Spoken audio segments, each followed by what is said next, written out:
E ao longo de todas essas décadas, eles deram um show deles. E já deixou.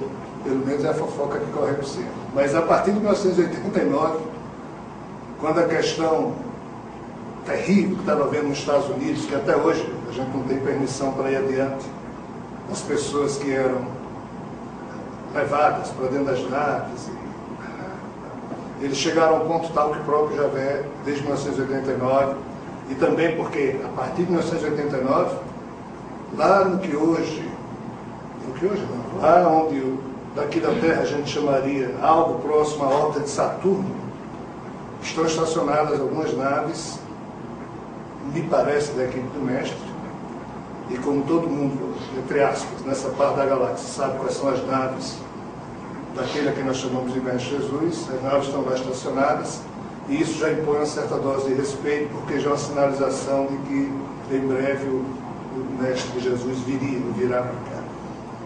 E Javé e Jesus trabalham minimamente coordenados nesse aspecto, apesar de que a equipe de Javé impõe tudo, a equipe do Mestre não impõe coisa alguma. Então, a maioria dessas equipes que penetram e penetrou ao longo das últimas décadas aqui na Terra, roubando vaca, planta, água, minério, alguns seres humanos também, eles fazem isso baseados na lógica de que se nós matamos uns aos outros aqui da pior forma do mundo, qual o problema deles virem roubar um, entre aspas. Então são verdadeiros piratas em termos do vocabulário que a gente pode usar. Estranhamente ou maravilhosamente, existem outras equipes aí de fora. Eu mesmo tive o privilégio de conhecer uma dessas equipes, objetivamente falando. Eles tiveram um problema muito sério no desenvolvimento deles, criaram uma espécie de sociologia, de socialismo meio complexo, que terminou levando todos eles a uma espécie de mesmice vibratória. E isso fez com que vários mundos desse sistema de Epsilon Eridani, salvo engano esse é o nome que eles deram, estagnassem, foram se tornando muito semelhantes uns aos outros, e com isso foram perdendo a riqueza no campo da criação, e eles precisam desesperadamente de plasma sanguíneo com a diversidade que existe aqui na Terra. Se aproximaram aqui da Terra em 1900 não saberia precisar para vocês. Em 1985, o Zé de França teve contato com eles, eu também tive.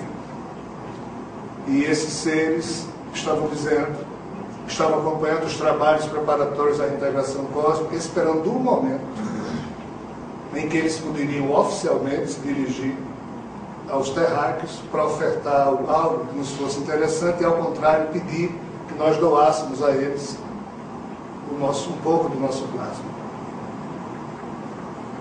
A história é tão doida que em 1986 alguns terráqueos espiritualmente envolvidos com um certo trabalho do Mestre Jesus se ofereceram para ajudar independente disso tudo.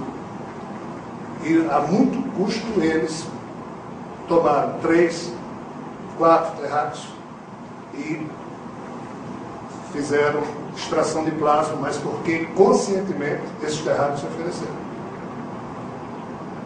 Então o processo começou um pouco, eu não posso aprofundar o assunto, um dia talvez um livro saia sobre isso, não sei se nessa ou em outra vida, mas o que é que eu estou querendo dizer? Há de tudo lá fora. Figuras muito elegantes, figuras pouco elegantes, os piratas. Né? O impressionante é que todos eles ou obedecem ou morrem de medo de Javé. Mesmo os que são superiores a Javé em termos espiritual, extremamente elegantes, esses respeitam Javé.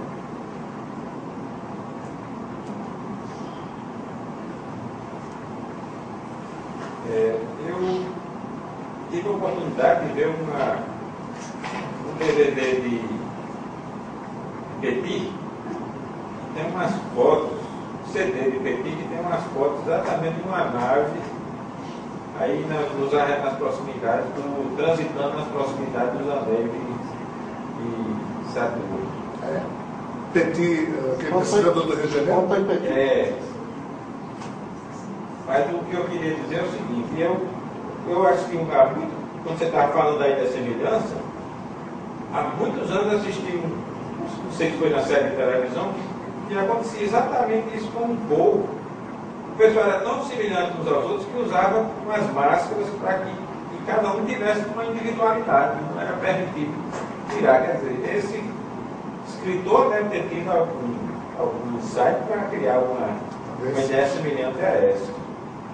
Mas a pergunta que eu queria fazer é o seguinte: existe na internet várias filmagens de, digamos assim, ruínas na Lua, de bares, como se fosse feita pelos astronautas das missões Apolo. Eu não estou me referindo àquele caso da Apolo 20, que o cara disse que foi lá numa missão comum com os soviéticos, porque aparentemente isso já foi desmascarado.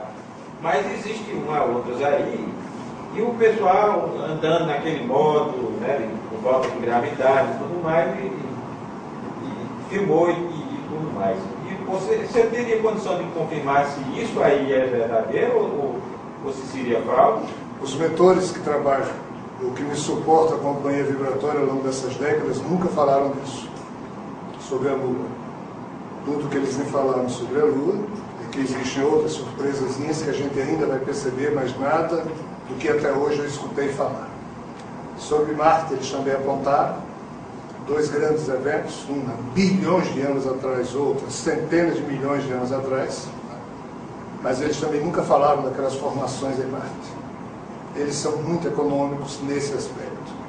O que um deles uma vez me disse é que nada que o homem possa descobrir sozinho, nós, ou seja, eles seriam irresponsáveis a ponto de ficarem nos informando para que a gente ficasse preguiçoso. Então, comigo a moeda sempre foi dessa forma. Eles nunca, até hoje, nada do que a turma foi descobrindo pelo próprio esforço da ciência aqui na Terra, eles me falaram. Depois que acontece, eles sinalizam. Quando é para os livros que eu estou escrevendo, para o meu aprendizado, para algum objetivo deles. Mas eles nunca me confirmaram, deixaram de confirmar alguma coisa. E agora, para deixar a gente assim, para usar uma expressão antiga, com a pulga atrás da orelha, existe também um CD de Petit que tem umas imagens retiradas dos sites oficiais da NASA, que são muito interessantes porque mostram como se fosse um rastro de deslocamento de algum tipo de veículo, ou umas projeções que tem uma sombra como se existisse uma espécie de obelisco ou coisa que valha. Isso aí também você não teria tido, está tendo essa mesma resposta aí? Alguns livros dos que eu estou escrevendo, eu estava, faz uns 10 anos que eu não pego nesses livros, falam sobre civilizações extraterrenas, como elas vivem, etc. e tal. Mas eles nunca mostraram.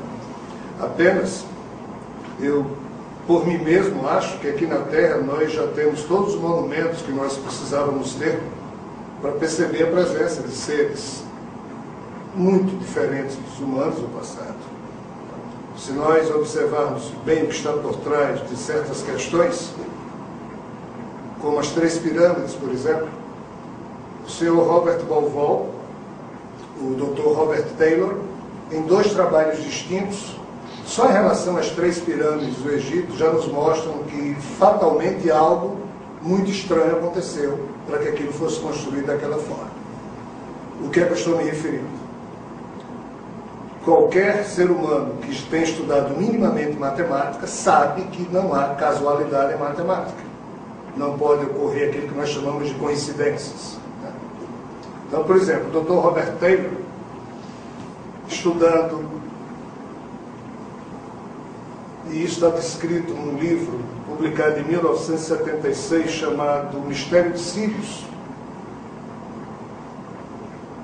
Ele estudou os escritos dos Dogões, que formam uma tribo africana, que herdaram esse conhecimento dos seus ancestrais, e os seus ancestrais diziam o quê? Que a estrela Sírius é a mais brilhante do céu. Se nós olharmos para Órion, constelação de Órion, tem aquelas 3 Marias, se a gente fizer uma linha reta para a direita, encontra Sírius, que é a estrela mais brilhante dos céus. A gente olha, só vê uma estrela, Sírius. Mas os